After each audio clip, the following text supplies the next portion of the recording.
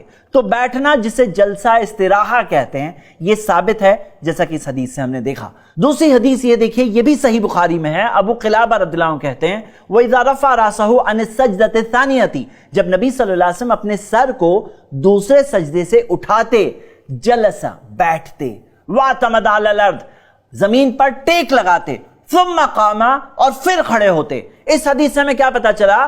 پہلے تو بیٹھتے، دوسرا کہ اٹھنے کی کیفیت کیا ہوتی کہ ٹیک لگاتے، پھر وہ ٹیک لگا کر کھڑے ہوتے.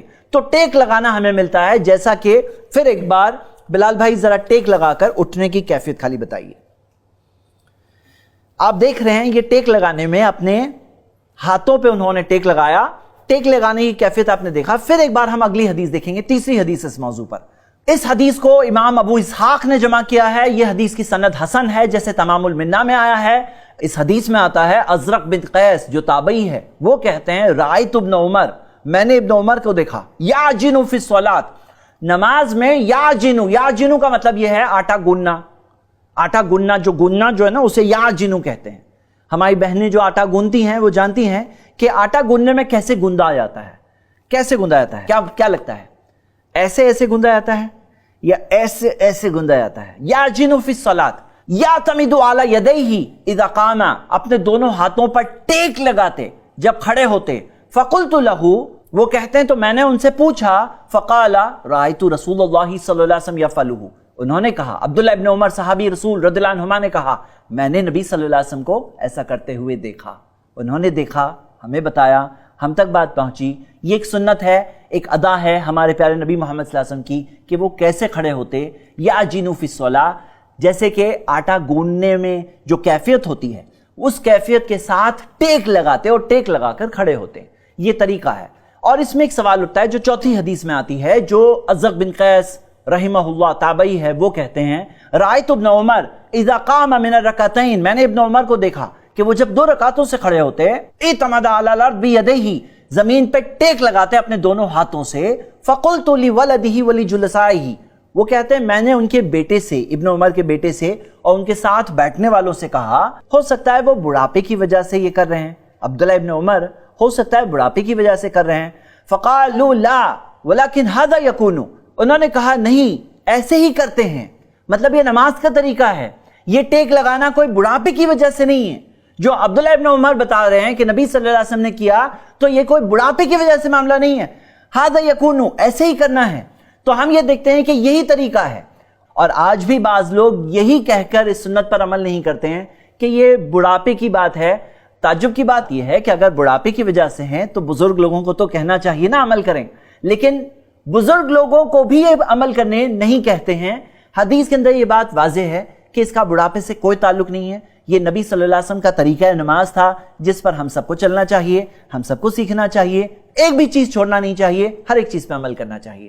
آئیے اب ہم دونوں سجدوں سے سر اٹھا چکے ہیں، بیٹھ چکے ہیں. بیٹھنے کے بعد ٹیک لگانے کے تعلق سے پھر ایک بار ڈیمو دیجیے ہمارے ویورز کو انشاءاللہ کیسے ٹیک لگانا ہے. آپ سب دیکھیے، ابھی سلو موشن میں آپ یہ دیکھ سکتے ہیں کیسے ٹیک لگانا ہے اور کیسے کھڑے ہونا ہے. آپ دیکھ رہے ہیں کہ کس طرح سے ہاتھوں پہ انہوں نے ٹیک لگایا. یہ تھوڑے سلو موشن میں بتا رہے ہیں، لیکن اٹھتے ٹائم پہ اتنا سلو موشن کی ضرورت نہیں ہے. آپ کھڑے ہو گئے. اب اس میں آپ نے یہ بھی دیکھا کہ ہاتھ پہلے زمین سے جدا ہوئے کہ گھٹنے؟ بلال بھائی بتائیے، پہلے ہاتھ زمین سے الگ ہوئے کہ پہلے گھٹنے الگ ہوئے؟ پہلے گھٹنے اٹھے اور اس کے بعد ہاتھ اٹھے. یعنی جاتے ٹائم پہ ہاتھ پہلے گئے تھے، اٹھتے ٹائم پہ ہاتھ آخر میں الگ ہو رہے ہیں زمین سے. یہ بات ہم نے دیکھا.